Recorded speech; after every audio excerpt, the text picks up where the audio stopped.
Handa na ang susunod na batang magpe-perform. Mapaikot niya kaya ang ating coaches. Hello po, ako po nga po pala si Felicity Jewel Makadangdang. Ako po ay 11 years old, nakatira po sa Imus, Cavite. Only child lang po ako at happy po ako kasi po, minsan po nakukuha ko po yung mga bagay na gusto ko. Minsan po, nalulungkot po ako kasi ako lang po mag-isa sa bahay kapag nag-work po yung mommy at daddy ko po.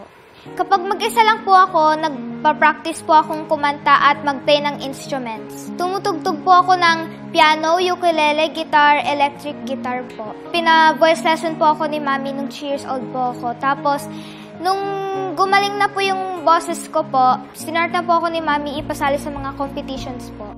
I love singing po kasi gusto ko pong maiparinig sa mga tao po yung boses ko po. Ang gusto ko po sanang maging coach ay si Stel kasi po magaling po siyang kumanta. And I'm sure po na mas lalo pong gagaling yung boses ko.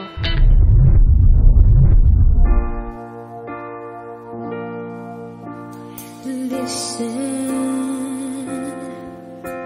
to the song here in my heart.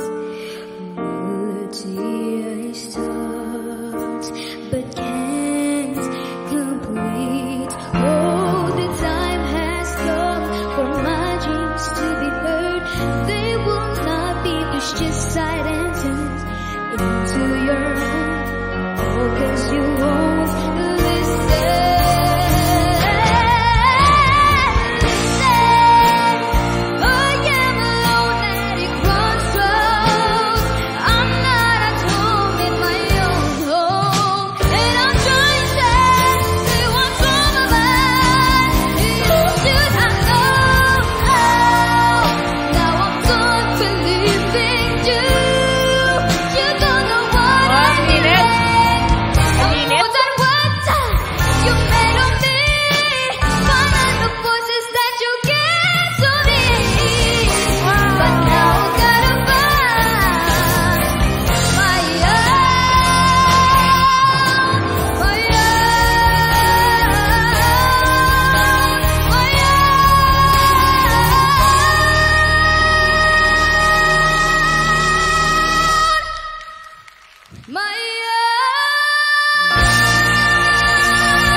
This is so hard.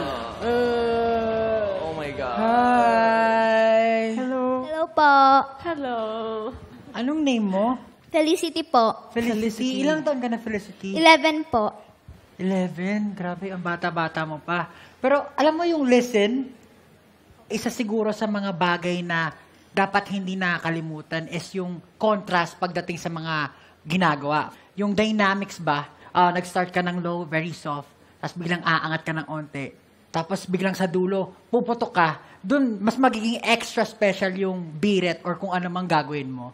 Siguro doon lang ako nakulangan and I'm expecting other coaches to turn around. Ako din. Kasi si Stel, Ako din.